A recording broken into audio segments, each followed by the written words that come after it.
Welcome, everybody, to Gin and Tantra, Spirituality with a Twist. You have Daniel with you today. And as you have already heard from the introduction, my good friend, and dare we say, friend of the show, Christian Villacres, whom I have been friends with now for, probably the better part of a decade at least. So, Christian, welcome. Thank you very much, Daniel. Yeah, of course. So, Christian and I are beginning on a new venture together that began with a very sort of interesting story, and maybe we'll give the background. We'll do the story now. Give your side, Christian, because it's it's interesting, I guess.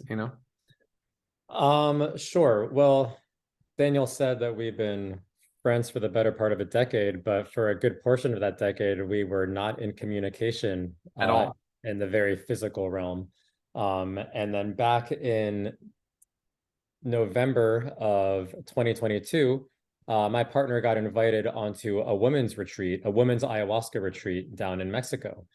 And not enough women signed up, so the retreat turned into a couples retreat, which meant that I got to go do ayahuasca in Mexico.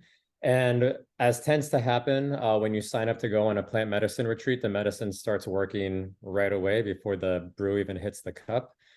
And as I started to feel the impending journeys and the impending transformations, I got this feeling inside of me like I needed an ally in my life. I needed a spiritual ally, a brother, a teacher, someone that I could count on and look to for guidance, accountability, good times, good laughs.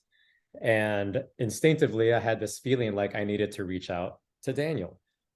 Daniel, when I first met him, you introduced me into the world of shamanism.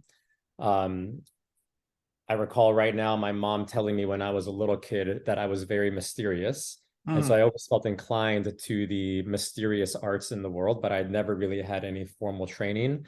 I mostly just dabbled in curiosity.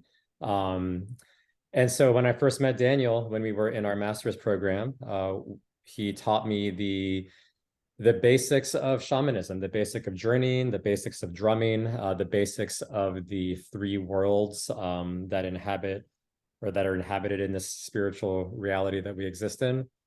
And so when I got the feeling that I needed an ally, it just made sense that Daniel would be the person to reach out to.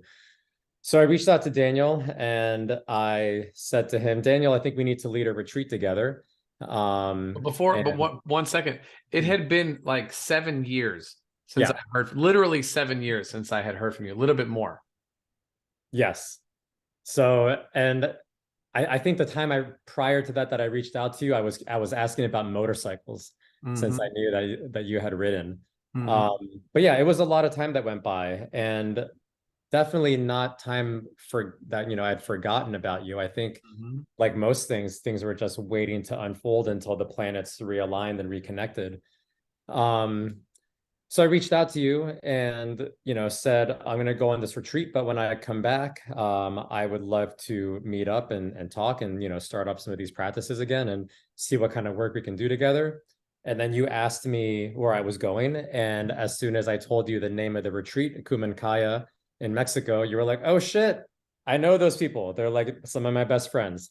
Yeah. And then it just hit me. Well, of course this is what's happening, right? This is the small interconnected world that we live in. Yeah. And after that, I just kind of felt like, well, this is exactly what was meant to happen. And for those who are interested, I did interview one of the owners of Kumankaya on the podcast. You could find it under the podcast titled Kumankaya. So feel free to check that one out. Great episode. Videos available via YouTube, and the audio is available wherever you're listening to this on, because you're hearing this on some platform right now. So, I told you about Kumankaya. I received this fairly divine messaging that this is exactly what's supposed to be happening. Otherwise, we wouldn't have been pulled together by these shared relations. And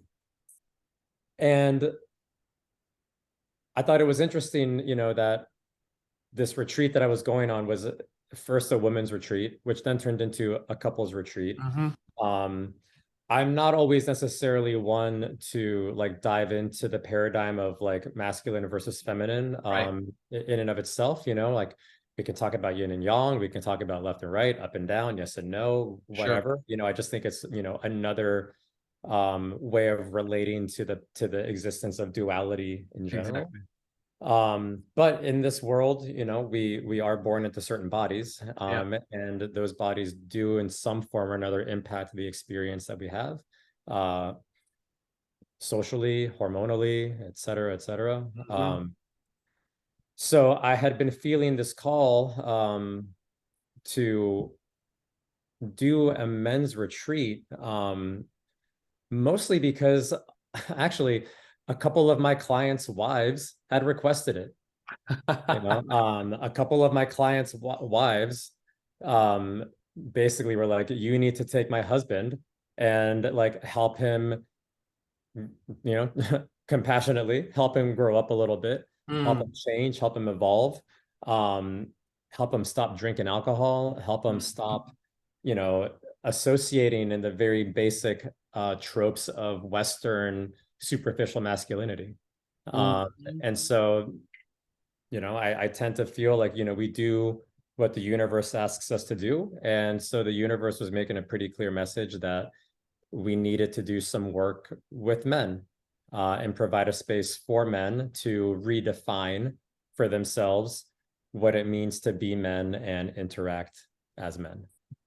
As men and as people, Yes, you know, as men and as compassionate people, and like you said, we don't want to necessarily add to the dualistic viewpoints of left and right of his and hers or wherever you fit in between, you know, but that like coming to in order to come to kind of a whole, you know, integral be organism as like a society, we also have to begin kind of with ourselves and with whatever, you know, gender you have inherited or that you have now identified with, because you do have to come into some level of identification in order to overcome it, right? You have to kind of know what it is that you're overcoming, that then like in this scenario we're providing these, you know, men in this case, and what, regardless of whatever your, you know, gender identity, doesn't matter, you have to try and find a place that you can transcend your own limitations to what you believe that is, and then come into a greater harmony within in that side inside, and then and have that radiate outside to your community, because the like we talked about on the retreat, the more functional and holistic that you are within yourself, the more that you're going to be that way within people around you and on a regular basis, you know, and everything that you do. well, I think the irony of it is that the gathering of men amongst just men made it easier in some way to de-identify the masculine differentiator. You know, by not having women in the room, we weren't identifying as men in opposition to this is what we're not. Yeah. It was mostly like, well, now we're all one and the same, and we're just human beings. Mm-hmm. So we could let go of, you know, some of the more like superficial trappings of Western masculinity, which is, you know, how we want to be perceived in opposition to like, or in relation to the opposite sex, you know? So it allowed in many ways for that masculine ego to drop. Yeah. And in some ways, what I witnessed was first, men got to stop being men. They Yeah. got to be little boys. They Mm-hmm. got to be friends. They got to be playful. They got to be curious. They got to be vulnerable. They didn't have to be some fictitious concept of strong, or yeah, mostly just strong, or Yeah. even feel like they knew it all. They could ask questions and learn instead of having to pretend like they always had the answers. And Mm-hmm. that I think was really the benefit of doing a like a men's retreat, is being able to isolate that singular component and then get rid of it. It seems like that this kind of like what you mentioned earlier, Christian, this Western superficial masculinity is probably what some people would call like toxic masculinity. Sure. You know, I mean, I'm not so well versed on exactly what the definition is because I don't identify with that kind of shit. But it seems Yeah. like that, like those, like you said, those tropes of masculine identity in the negative sense, you know, mansplaining, like being competitive constantly. To your point, I guess it never even hit me, but like, yeah, those things were gone like right out the gate. Like there wasn't any sort of competition. And I think what is at least becoming more aware for me as I host more ceremonies, whether it be breath work or meditation, or in this case, retreats, is that the way in which we act in society sometimes is unconscious versus the way that we act around our friends or ourselves or our partners. And there is some level of like protective mechanism, some egoic, I don't know, lack of vulnerability or whatever, however you want to look at it, that arises when you're around other people for whatever reason. It just sort of comes up. And so then there's fight for attention. And there's fight to be the funny one. There's fight to be the strong one. There's fight to be the smart one. You know, all these different like tropes that start to kind of like pop their way up, or if you want to call them archetypes, perhaps. You know, they start to work their way out, people's various personalities. And then it becomes actually an impediment to connection, an impediment to communication, and really an impediment to growth, Well, because it's they're there and they're in inauthentic, our way. right? I think we hit a point where we start to our behavior when we're not being mindful of it or not mindful of the experiences or traumas or background narratives that inform our perception, our behaviors end up becoming ones that try to fill a role that we think we're expected to fill. Mm-hmm. For someone, that role might be being the funny one because they, for whatever reason, that's their narrative, right? For someone else, the role might be like, oh, I have to be the strong one, or I have to be the know-it-all, or I need to win all the time, you know? Or for someone else, it might be, I have to be the nice guy, you know? I can't be the one that wins all the time. Like I have to, you know? So I think the way that we behave socially is a, you know, when it's unconscious, is a reflection of the role that we think we're supposed to fill. And then when we start to feel more wholesome in ourselves and love ourselves intrinsically and not need as much external validation, it allows the opportunity for us to express our true selves, you know, ourselves minus all the external influence that creates filters around us. Yeah. No, I think that's right. So kind of moving in then to, you know, the weekend that we just had. So Christian reached out to me, and then we kind of got back in contact. And very early on, he was like, I want to run this men's retreat. And I was like, okay, because I just be saying yes to shit, you know, it's just like, okay, fine, let's do it.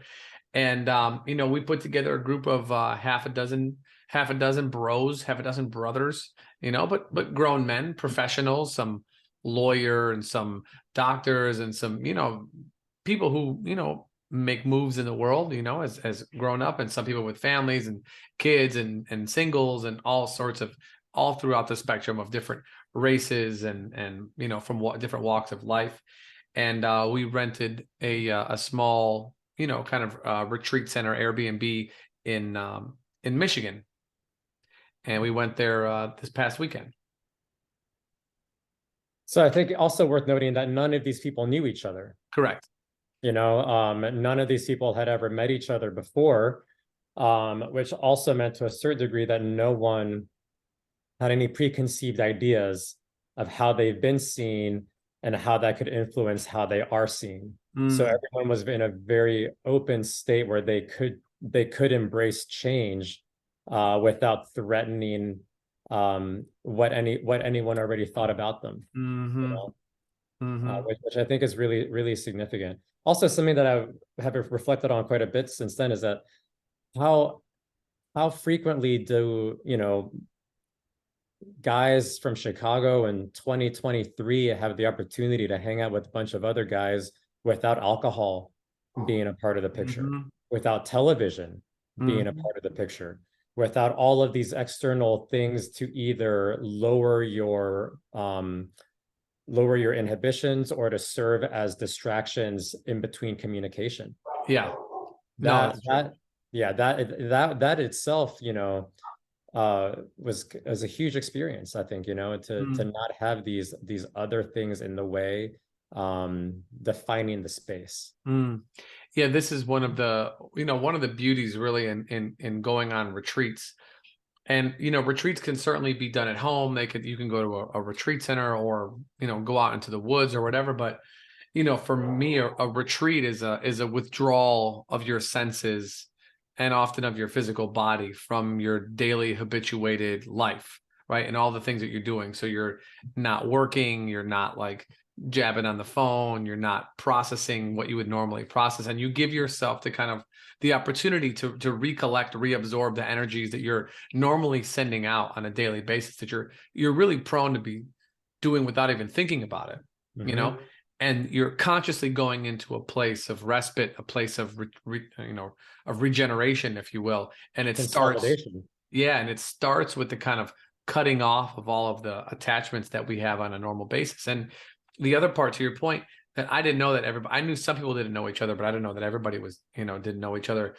But when you meet new people, you have an opportunity. There's a crossroads, when your identity is who you tell yourself that you are. That's who you are. If you start a new story, you be somebody different sooner than later. But when you have an opportunity to meet somebody new, they don't know you at all, and so you present yourself as the way that you want to be. And I think that, like, everybody who went there did a really nice job of presenting who it is that they are working towards becoming, and giving themselves the opportunity to fill in those shoes, as opposed to, carrying in their baggage as their identity. They didn't have it. And of course, throughout the conversations and work that we did, it comes up because it's a growth point. It's a touch point for people to go, oh yeah, I suffer from that too, or I've experienced that in my life. And then the sort of intelligence of the group becomes larger than any one particular individual. And it's because they are willing to give and take from a position of openness, from a position of desiring to be free of the things that they brought there that they wanted to work on or let go of. Wait, I think it's probably worth mentioning too. A lot of the background that inspired the content, the fluid content of this retreat was based off of the personal work that I've done with what we'll call generational healing, or even just generational awareness. Mm-hmm. And then how I've implemented that with some of my private clients in terms of exploring, why are you who you are? Like, why do you present the way that you do? These manifestations in your emotional patterns, in your behavioral patterns that may have served you at one point, may have served your family a generation ago, but now Mm-hmm. are sort of rippling or echoing through your existence as anxiety, as Yeah. depression, as repetitive emotional stress, repetitive relationship patterns. Like, why are we suffering the way that we're suffering? Mm-hmm. And in some form or another, I had, even just in like this concept of reincarnation or something, it's like we keep experiencing the same lessons over and over and over again until we're able to integrate them. And Mm-hmm. once we're able to integrate the lessons, we can stop having them. It's like we can stop doing the thing that bashes us over the head once we learn why it's bashing us over the Mm-hmm. head. So, a big inspiration of mine with doing a retreat like this and with doing more retreats like this in the future is to get not just men, obviously, but any and all individuals in touch with the legacy that they carry that's playing out through them right here, right now, and how they can heal that. And the first level of healing anything is becoming aware of the wound itself. Mm-hmm. And if you're not aware of the baggage that you're carrying, you can't let go of it. You can only feel the symptoms of anxiety, of depression, and then you can get yourself labeled as being anxious or depressed, and you can get yourself labeled as in some version of broken and diagnosed. Mm-hmm. Or you can transcend all that by seeing, where is this coming from in the first place? And if I'm living out a certain narrative, a certain inherited narrative in my life, how do I start to rewrite the story? So you said, there's, when people who don't know each other, you get the opportunity to sort of reinvent yourself. Well, I think we always have the opportunity to reinvent ourselves. We always have the opportunity to say, this is who I've been up until now. It was informed by these and this and such experience. This is what I can learn from that. And this is how I can be a more evolved human being tomorrow Mm-hmm. without carrying the baggage, the regret, the resentment, the anger, the bitterness, or whatever, And so that is, we prepared for this transformational workshop to help people transform. And I think that's really what at the heart of it is what we're trying to transform, at least I think, are the parts of our identity that no longer serve us. Mm-hmm. Mm-hmm. Yeah, no, I agree. And it was good work, you know. It's Great. it was really good work. And I think one of the benefits, you know, for people who have never been on a retreat of any type before, it gives you the opportunity to be steeped in the work and to be steeped in a community of people that is also doing the same work. So there's this shared bond of going through something or some things that I don't know that many people have. You know, so of course, if you played team sports, then you had this opportunity. If you were in the military, opportunity, I guess working in restaurants, also something a little bit more along the lines of this. Normal job, I don't know if you're data crunching or whatever, that you have the same kind of kinship with the people next to you, unless your boss is like some super asshole, or which I guess is probably natural, you know, but there's not as much communal awareness outside of our own family or friend group, depending on how many friends you have, that people have this opportunity to connect with on an unspoken bond as they go through various, you know, trials, tribulations, or experienced, you know, coexisting experiences simultaneously.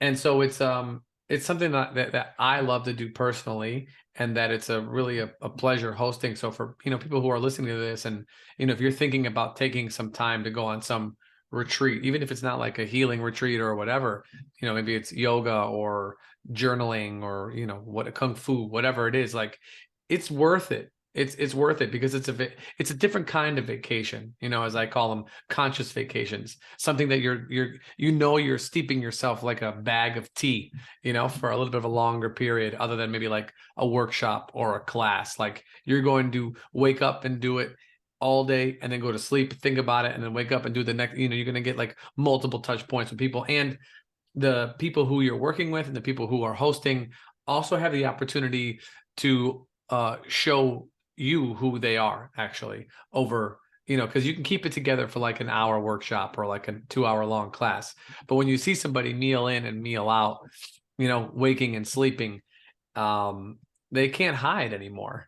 Mm-mm. And neither can you know, or me. Well, that's the funny thing too, is like they're all healing retreats, right? Mm-hmm. Um, like on the outside, this could have looked like a breathwork retreat. You know, we haven't described what we did on the retreat. You know, every morning of the retreat, we started off with qigong first thing in the morning, followed by a cacao ceremony, well, with intention setting and discussion on different elements of Buddhism, followed by like an hour and a half or 2 hours of some fairly intense breath work, Mm-hmm. followed by some integration discussion. And then we did an exploration of energy healing, like partner Reiki work for individuals who were, you know, at least in the energetic healing arts, are fairly lay people, even though we did have some psychotherapists and some MDs there. Mm-hmm. But this was non-materialistic and Mm-hmm. non-talk based healing. We also did shamanic journeying, drum-induced hypnotic shamanic journeying, which is Yeah. a very new experience for a lot of people. And I was actually blown away with how well they did. You know, the Yeah. fact that most of them had some degree of visionary experience, I think is amazing, you know. Yeah. And I think that also just speaks to, you know, the energy and the space that was created collectively, and also maybe through our own craftsmanship, that enough disbelief was surrendered by enough people that everyone got to basically have a lucid dream, you Yeah, know. let's give ourselves more credit. Yeah. Pat on the back, pat, double pats. Oh, we did a great job. Yeah, but I think part of that also was the fact that it was, you know, it was a men's retreat, and so we were able to, like, there was no competition, there was no, you know, everybody was foreign to it, and even if it was a co-ed retreat, some of these things would have lended themselves very nicely, so Mhm. to people's experience, so long as they were, like you said, able to suspend disbelief, because it disbelief is almost people's disposition, Oh actually. yeah, You know, skepticism. Yeah, and I'm good with critical thinking. I'm all for it. We like it. You know, those are the best questions come from critical thinking. On the other hand, like being critical is not critical of thinking. You know, No. critically thinking is being open to possibility. You're just penetrating the subject matter with your pointed awareness, not just shitting on it because you know you heard something different from somebody else, never thinking that person might have been incorrect, or that you know one thing that you heard from some guy or some gal was not right, you know. You know, what strikes me as being uniquely profound, and maybe this is an assumption, but uniquely profound about it being just a men's group, was that the breath work entered in the last stages of the holotropic sections, where you know the people were already, you know, in certain states of tetany, people's bodies were shaking and vibrating, people were crying. All that, we had a group of 8 men, well, you and I included, who were howling like monkeys and screaming and vibrating and chanting like they're, you know, like ancient Native Americans. It's like they were all over the place. And I think that was a very special space of, like, you know, we could have been like a group of 13-year-old boys, you For know, sure. and I think that was a very, entering that space together, I think, was very healing. Yeah. You know, Yeah. being able to completely let go and not feel stupid Hmm. was incredibly, incredibly healing, you know. Um, I took a lot of videos on the last day of breathwork, and I've had the pleasure of kind of browsing through them. I haven't Oh, shared yeah. any of them yet, but there's just hilarity in there. It's hilarious. We're such goofballs. You Yeah. know, we're such goofballs. We're such genuine, like authentic, heartfelt goofballs in those Mm. videos, like really pouring our hearts out. Um, and that I think is something like that was unique, I think, to the space that was created. Um, But it's something that people don't do, no, and that's sad. no one, none of them, myself included to a certain extent, have ever had that experience before. And granted, you know, like, we're always in the moment. There's never a repeated moment ever, but like, I'm sure you've never witnessed anything quite like that before, you know, Not and that, exactly, but similar states, just not yeah, exactly like that. But no, I mean right. this is exactly why I do the breath work, Yeah. and I do it the way that I do it because it allows for silliness. You know, it's hard Hmm. work, but there's an element of play involved, and I just don't think that people play enough. And that's, you know, one of the things about being on retreat, whether it's men's not or whatever, is that you do have the element of play is absolutely it threaded, or should be threaded into the retreats. It's because people don't play. You know, like once we're done being children, we're like, well, play is for children. And then if you're around children, obviously they're playing and you're playing with them. But as adults, without the impetus of kids around, play is very rare, and it is such like an open-hearted state of just creativity, actually, without judgment. It's not a painting, it's not a musical instrument, it's nothing that I'm creating that's tangible. And yet, like, my movement and my play and my laughter and my silliness is absolutely infectious to the people around me, and it allows them to do their thing even more, and then we kind of bounce off each other back and forth. It's really a wonderful place to be in, actually. Well, I think part of that in everyday, just in the everyday, is that, you know, as adults, we have a lot of associates, we Sure. have a lot of colleagues, we have a lot of acquaintances. We don't really always have a lot of friends. Mm. And I know, you know, you've been lucky enough in your life, I think, to cultivate some pretty close friendship relationships. Mm-hmm. But a lot of people who are like busy professional individuals in the city, like, I don't think they really have that many close, genuine friendships. People that they can turn to with the kind of stuff that we were talking about, you know, like deep relationship issues, deep vulnerability issues that people are even comfortable talking about, like, Mm. even if they go out for a drink with their friends, you know. One Mm-hmm. of my greatest one of my greatest inspirations for also doing work like this is just kind of observing and witnessing what type of conversations people have in social gatherings in the everyday world. Mm-hmm. And usually, not to be overly judgmental, but usually a lot of those conversations are boring as fuck. Mm-hmm. You know, like they are, they're topical, they're political, they're news-based, they're TV-based, they're, well, this is what my kids are doing. They're Right. not about like, what do you think happens when you die? Mm-hmm. Like, what do you like, what's your greatest aspiration in life? Like, what could you go back and do differently? What do you most want to forgive yourself for? Mm-hmm. Like these sorts of conversations that open up doors that have been welded shut by suppression inside of your mind, you Mm. know? And so to be able to cultivate a space like that, um, for all people is, I Yeah. think, is really like, that's healing work, Yeah. you know? And again, we should mention, one of the other activities we did, Yeah. which, Finish the yeah, itinerary, you know? yeah. So we did, one full day, was the breath work was well, every morning was Qigong, cacao, breath work.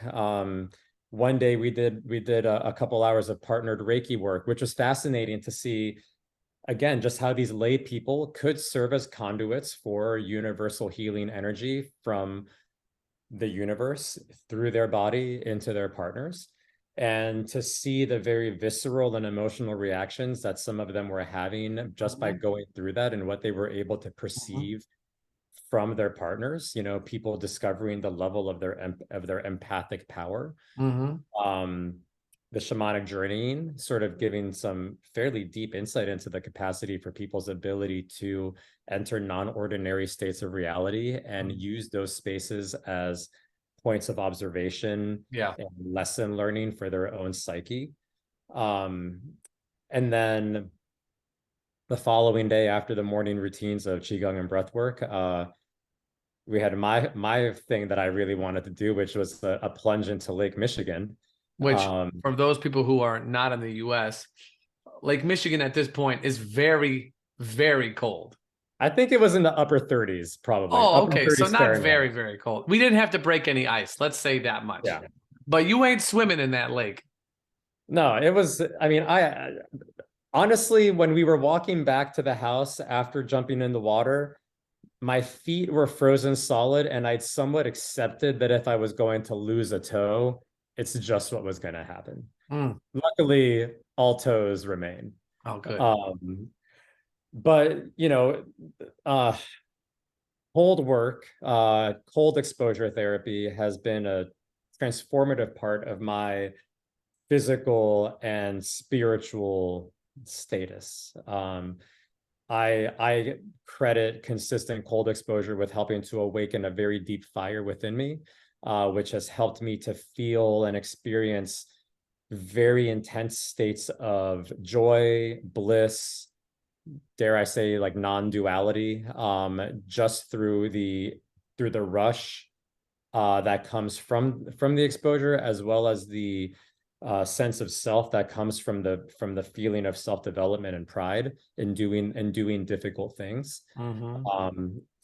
And so it's something that I try to get many of my clients to do, just for their own metabolic and mental health.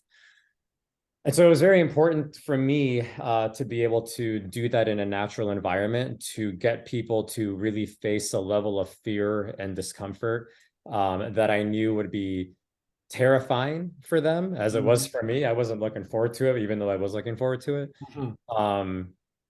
But to be able to face this benevolent opponent as a group was probably one of the most bonding experiences we had on the trip. You imagine all eight of us walking down, to the windy, stormy waters of Lake Michigan in the end of March, and the wind was blowing so hard we could barely hear each other. And we all stripped down to our underwear or our bathing suits and ran out there, screaming, arms waving in the air, like we're, taking the beach, and we jumped in there and we rejoiced in it.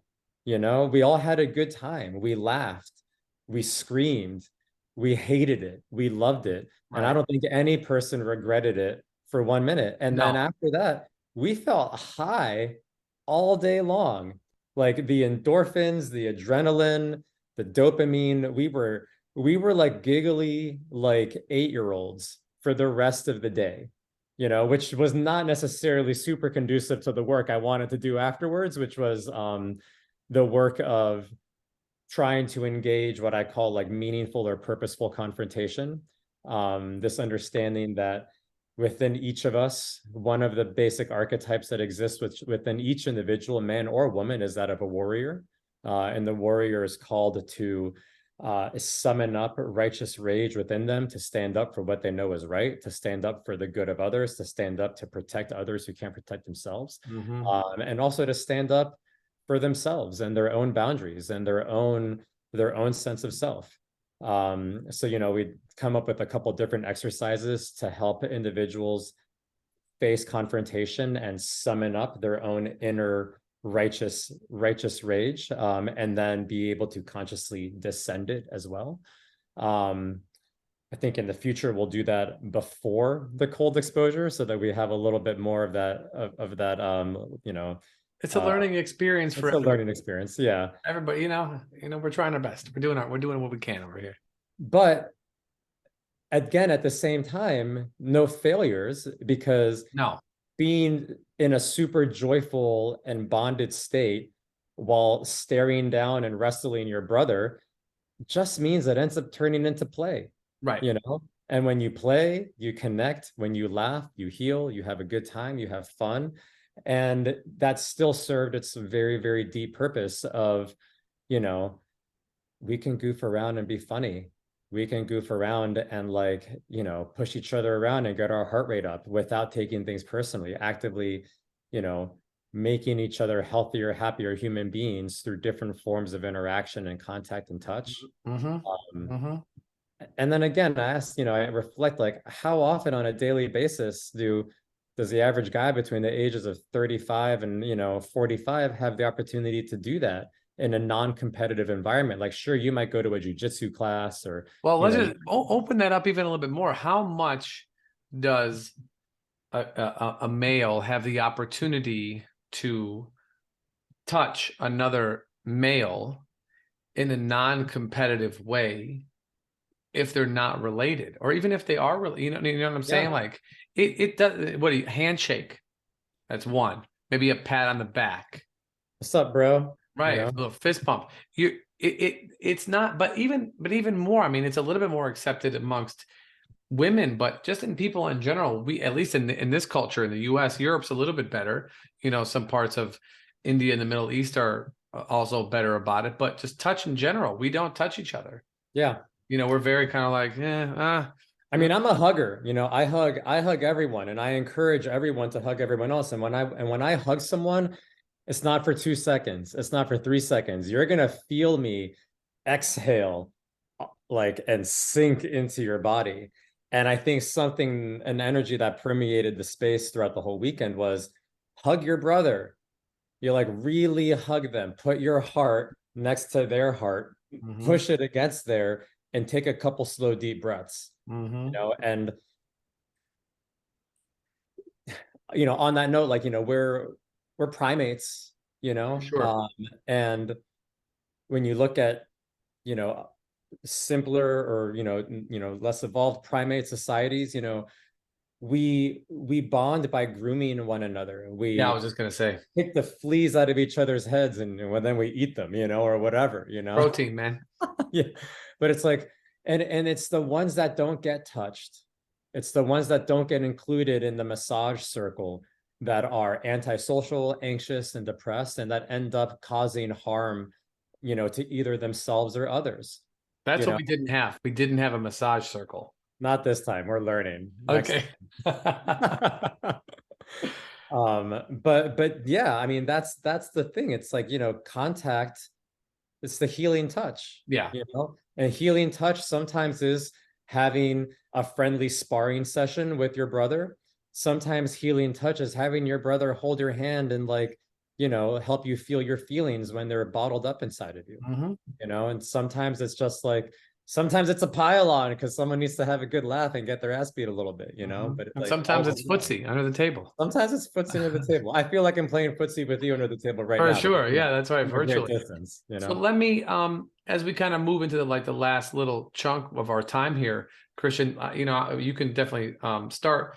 What are some of your kind of like main takeaways that you would, share with somebody who might hear this and might think of, a retreat with us or a retreat in general, or something that you took away that you felt is, worth sharing based on our experience doing this past weekend, and based on your kind of, sort of longer term intentions for doing this on a more regular basis. Well, you know, I'm thinking back to one of the participants, you know, basically saying that he knew he was coming on a healing retreat, but he didn't really know what that meant. And he had no idea that he was going to get out of it what he got out of it. Mm, And I think, you know, what he got out of it, and, you know, I'll hopefully not, you know, project too much, but what he got out of it was, you know, being able to really see himself in a new light, which was for him the ability to remove, I don't know, he said it this way, but this is my interpretation, remove the state of victimhood from his existence, from his emotional expression, mhm. and to move into a greater state of self-embodiment and self-mastery, understanding that, you know, you, me, all of us are all on a life journey, and that we can live a life journey blaming others for what we perceive them to have done to us, or we can understand that each of us is learning our lessons in our own way, you know. And so what that really shows me is that no matter how evolved we are, no matter how old we are, we really stand on the precipice of still becoming our best selves. And there's always more layers of our self-awareness that we can get through, or more layers of filters that are blinding us from our Sure. self-awareness that we can get to be, I don't want to say necessarily happier, because life isn't just about wanting to be happy, but Right. to be more whole, which gives us the opportunity to experience happiness at a deeper level, and the ability to make more meaning out of sadness and grief when it comes our way. I think it's a sense of freedom, that you're able to move through even sadness, even anger, even whatever. You're able to move through them more easily without feeling like that's the last emotional state you're ever going to be in. Yeah, And so people try and like they do the happiness thing, which is good and everything, but then they only try and remain there. right. And then everything else is to be completely avoided. But if you're freer of these kind of like identifications with everything that you're part of, you'll know that you can be sad for a bit, and then you'll come out of it the other side having gone through something, learned something, and now you're better for it. So the next time that it comes around, because it will, that you're not going to be subject to the same amount of suffering that you had previously, because you've learned. And one of the things for me that I wrote down here and that we talked about over the weekend is seeing your experiences or your addictions as teachers, Mm-hmm. not as bullies, or not as, things to be completely avoided. And, one of the nice things about a retreat, and about our retreat, is that you have the space to be with it, but not like in an intense phase all the time. So if you go for psychotherapy, and there's nothing wrong with that, but then like you're just like you just drop right into your shit, like what you're going there for. And it's bold to be able to do that on a regular basis. I agree. But it is nice to be able to kind of come in and out of it, to integrate the depths of your experience when you're in a more comfortable spot, and then learn those lessons, and then go back in. And then, like you said, have your perspective be such that you're not bound to only one particular side of the coin, one particular side of the eye. You can have all of it, actually. Well, I think, you know, in plant medicine ceremonies, you always go in with an intention. Mm-hmm. Um, but your intention doesn't necessarily dictate the lesson that you're going to take from the experience, right? Which is why frequently my intentions are to just be open to what the medicine needs to show me. Mm-hmm. And so, you know, to go on to go on a retreat like this, or like what we did, is to open yourself up to the unknown, Mm-hmm. to open yourself up to what more depth is there to me that I just wasn't exploring. Right. How much more embodied can I be in my physical and spiritual self? Right. And then ultimately, I come back always to being on a path of service. How can I be of greater service to those around me while also being in a balanced service of myself? And I think, again, the trick there being the balance. I think a lot of balance, or a lot of life, pulls us out of balance. It can make us feel selfish in retaliation to the selflessness. It can make us forget about ourselves as we commit fully to other people because of issues with boundaries or whatever Mm-hmm. it might be. Mm-hmm. So going on a retreat helps you to realign your balance and reconnect to your purpose so that you can do what you're here to do from a more wholesome and meaningful place inside of you. Yeah. Yeah. No, I think that's true. Yeah. And it's just a unique opportunity, like I've been on many retreats, I've led many retreats, and even if they're similar, they're different. Even if it's the exact same teacher and the exact same material, it's different because the person is growing. They've grown between the last time and now. The teacher has grown between the last time and now. And I think sometimes we forget that, like, people who are leading these retreats, whoever they are, they're also on their own path. Oh yeah. They're growing. And I know that, one of the things that I took away from this weekend was the amount of positive feedback from everybody on how inspirational, we were to them on their path. Because even if you're quote unquote in the teacher seat, and you're supposed to be the one that knows stuff, right?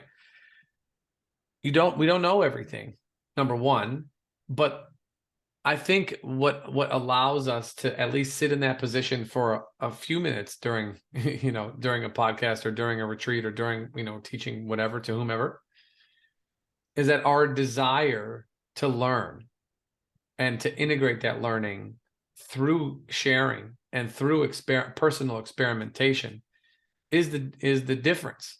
And so anybody could really be in that seat so long as that they're willing to do that work themselves. And I think the hope is, for me, is to be inspirational for people to do whatever it is that comes naturally to them creatively, in some sense. Because for me, being creative is kind of like the ultimate form of being in flow, is the kind of the ultimate expression of you connecting to your own Tao, to your own deepest nature, to the nature, to God, to whatever it is, but it comes through you in your own unique way. Even if both you and I are, doing some watercolors, the way that you're going to do it is going to be different than the way that I'm going to do it, but we do it in the way that is most natural to us. And the fact that we feel inspired to do it, that's the bigger point to me, not on how it ends up looking on a page for somebody else to judge, Yeah. and I really feel like playing and laughing and going through initiations or experiences together allows for that state to really kind of be cultivated. I think the initiation thing is significant, and the rite of, we haven't even mentioned the concept of rite of passage, which in some form or another, we went through several rites of passage, working hard to put yourself into a peak state, coming out the other end and having the like downstream effects of that. That's a rite of passage. Running into the freezing cold water of Lake Michigan at the end of winter with a bunch of other crazy men, that's a rite of passage. Doing rape, which we haven't mentioned, like snorting ceremonial snuff is a rite of passage. Mm-hmm. But ultimately, I think also, like, every single one of the people who was there on this retreat, you and I included, changed. We all leveled up. We all became slightly more refined versions of ourselves. In a never-ending process of refinement, we became slightly more refined. And leveling up means something different to everyone because everyone's on a slightly different but very similar journey. So if you what you can basically be guaranteed about coming on a retreat with you or I or other competent facilitators is that you're going to get the opportunity to level up. And part of that leveling up, it means facing the things inside of you, around you, emotional, physical, whatever, that were holding you back from that leveling up experience. And embracing the unknown. Yes. That even if you get an itinerary from your retreat leader, it might change. Yeah.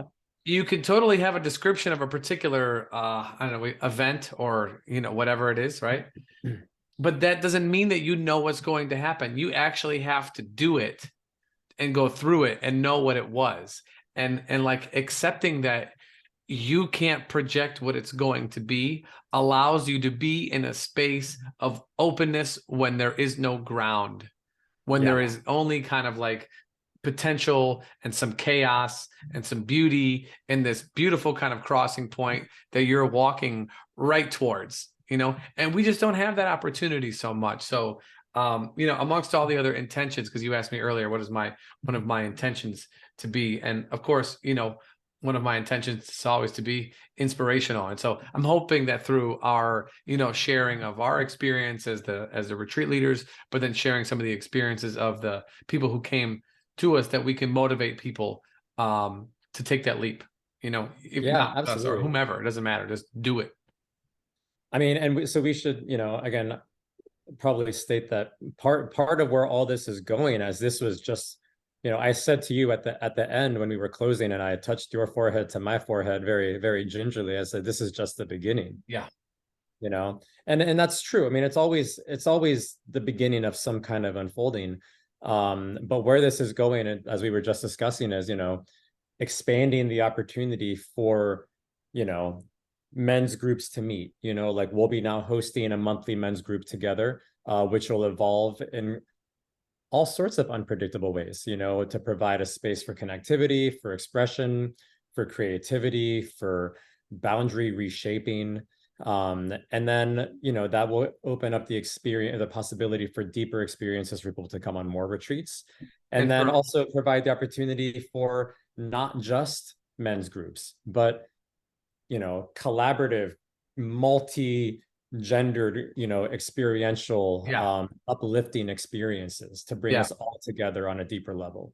Yeah, and for people who are, interested, I think we haven't discussed it, so we're just sort of spitballing at this point, but we could certainly, we want to do these in person, but, I know we do have an international audience, and we have some part of our audience that's kind of all around the US. And, given the wonderful connectivity that we have via the internet, that we could certainly provide people with, internet access to what it is that we're doing as well, if they can't be there in person.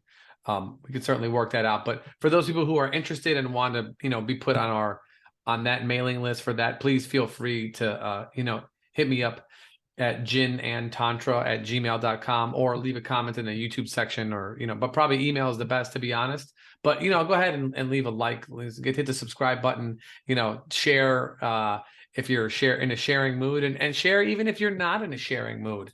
It doesn't matter. You do it anyways. If you're on listening to us through Apple, you can leave us a review. I don't even know if Spotify does that or not, but, I know Apple for sure does. Or, simultaneously, if you know anybody who might be interested in a men's retreat or just retreats in general, then, share this episode with us.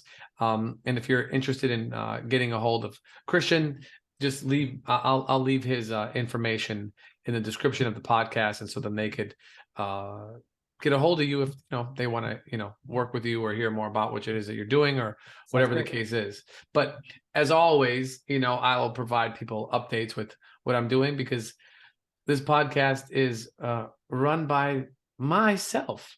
So, well, and Eric, of course, but, we always share what it is that we're doing, because, like I mentioned earlier, part of what we're doing is trying to give people the option to do something different with their lives, and not necessarily follow this, repetitive work, that you can make your life whatever you want it to be. And if that's running retreats, or helping people heal, or, being a coach of some type, or, whatever, a guide in people's lives, and, you have the opportunity to do that. And, we certainly love what other people do, because it strengthens the field that we are working within, and makes it such that like our work is not so out of left field, but actually probably more integral to society than I think we might even give it credit for, actually. It's the age of Aquarius, man.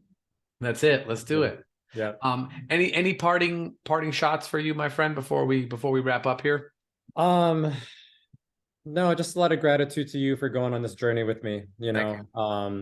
I literally reached out like a shot in the dark, and you showed up in ways that I could not have expected anymore, and I'm just really grateful for you, brother. No, well, I thank you for heeding the call that was inside of you to begin this journey, and I'm happy to be doing it, and I'm happy to have you on the show here and share with people, and even if you're not interested in what we're doing now, maybe somebody else who might be. So share and share alike, and we'll keep doing what it is that we're doing, and I appreciate everybody for listening. For Christian, this is Daniel. We'll catch y'all on the next one. Peace. Peace.